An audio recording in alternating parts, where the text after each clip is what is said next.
ప్రజాభవన్ కు బాంబు బెదిరింపు కాల్ రావడంతో పోలీసులు అప్రమత్తమయ్యారు. 2 గంటలుగా అడుగడుగునా జల్లెడ పడుతున్నారు. Intelligence security wing, Hyderabad city security wing రంగంలోకి దిగాయి. డిప్యూటీ సీఎం భట్టి విక్రమార్క నివాసంలో బాంబ్ స్క్వాడ్ బృందాలు తనిఖీలు చేస్తున్నాయి. ప్రజాభవన్ ఎంట్రన్స్ నుంచి లోపల ఉన్న అన్ని గదుల్లోనూ సోదాలు జరుపుతున్నారు. భట్టి విక్రమార్క కాన్వాయ్తో పాటు కుటుంబ సభ్యులు వాడుతున్న వాహనాలను పోలీసులు క్షుణ్ణంగా పరిశీలించారు. ప్రజాభవన్ పరిసర ప్రాంతాల్లోనూ విస్తృతంగా తనిఖీలు జరుగుతున్నాయి. మరోవైపు ప్రజాభవన్లో బాంబు పెట్టినట్లు ఫోన్ చేసిన వ్యక్తి కోసం పోలీసులు గాలిస్తున్నారు. సెల్ ఫోన్ సిగ్నల్ ఆధారంగా కనిపెట్టే పనిలో పోలీసులు నిమగ్నమయ్యారు. స్వేచ్ఛగా వచ్చే అవకాశం ఇస్తే అట్లాంటివి జరుగుతాయి. మరి ఏమంతా స్వేచ్ఛగా ఎవరైనా రాని అని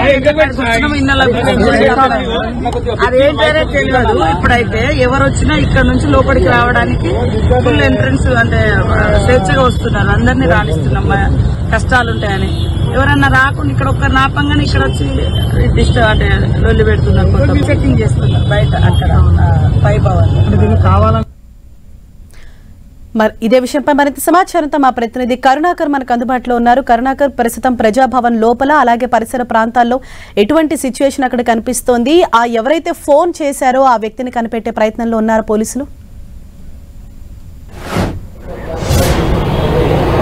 హరీష, తెలంగాణ డిప్యూటీ సీఎం మల్లు భట్టి విక్రమార్క అధికారిక నివాసం ప్రజాభవన్లో బాంబు ఉందని చెప్పి ఫోన్ కాల్ రావడంతో కొంత కలకలం రేగుతున్న పరిస్థితిని మనం చూస్తున్నాం. ఫోన్ కాల్ కమాండ్ కంట్రోల్ రూమ్కి సంబంధించిన 100కి ఫోన్ కాల్ మధ్యాహ్నం దాదాపు 12 గంటల సమయంలో వచ్చినట్టు తెలుస్తోంది. వెంటనే పోలీసులు అలర్ట్ అయ్యారు. స్థానిక పోలీసులతో పాటు ప్రత్యేక సెక్యూరిటీ వింగ్ రంగంలోకి దిగింది.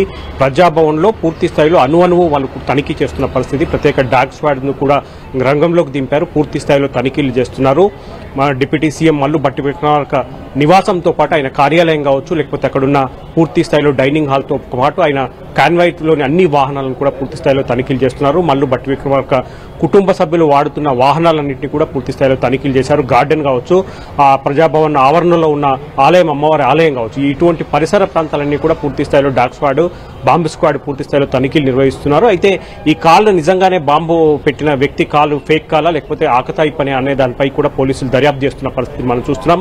మంత్రి సీతక్క స్వయంగా ప్రజాభవన్కి వెళ్లి అక్కడ పోలీసులు తనిఖీలు నిర్వహిస్తున్న దానిపై పర్యవేక్షిస్తున్న పరిస్థితిని కూడా మనం చేస్తున్నాం. పంజగుట్ట ఏసీపీ ప్రత్యేకంగా ఆయన ఆధ్వర్యంలో ఈ తనిఖీలు ఇంకా కొనసాగుతున్న పరిస్థితి. అణువణువు చెక్ చేసిన తర్వాత ఇప్పటికైతే బాంబు లాంటి ఏ ఆనవాళ్లు లేవని చెప్పి ఇప్పటికైతే ప్రాథమికంగా నిర్ధారించిన పరిస్థితిని మనం చూస్తున్నాం. అయినప్పటికీ పూర్తి స్థాయిలో చెక్ చేయాలని చెప్పి ఇప్పటికీ అధికారులు ఆదేశించిన నేపథ్యంలో పోలీసులు అణువణువును ప్రజాభవన్లో చెక్ చేస్తున్న పరిస్థితి మనం చూస్తున్నాం. దాదాపు 5 గంటల నుంచి ఈ తనిఖీలు కొనసాగుతున్న పరిస్థితి మనం చూస్తున్నాం. అయితే మధ్యాహ్నం 12 గంటల ప్రాంతంలో కమాండ్ కంట్రోల్ రూమ్ 100కు ఫోన్ కాల్ వచ్చినట్టు తెలుస్తోంది. ప్రజాభవన్లో బాంబు పెట్టాం, ఏ క్షణమైన అది పేలిపోతుందని చెప్పి ఆకతాయి ఫోన్ కాల్లో చెప్పినట్టు తెలుస్తుంది. వెంటనే రెస్పాండ్ అయిన పోలీస్ వర్గాలు కావచ్చు, ప్రత్యేక సిటీ వింగ్ విభాగం కావచ్చు, సెక్యూరిటీ విభాగం కావచ్చు, ఇవన్నీ కూడా రంగంలోకి దిగి పూర్తి స్థాయిలో ప్రజాభవన్ అణువణువు చెక్ చేస్తున్నారు. ఇప్పటికైతే బాంబు ఏమీ లేదు, కేవలం ఇది ఆకతాయి పనిగానే తేల్చిన పరిస్థితి మనం చూస్తున్నాం. అయితే ఫోన్ చేసింది ఎవరు కావాలని చేశారా ఆకతాయి పని అన్న దానిపై పోలీసులు దర్యాప్తు పూర్తి స్థాయిలో చేస్తున్నారు. ఫోన్ వచ్చిన సమయం, ఫోన్ వచ్చిన సిగ్నల్ యొక్క ప్రాంతాన్ని ట్రేస్ చేసే పనిలో పడ్డారు.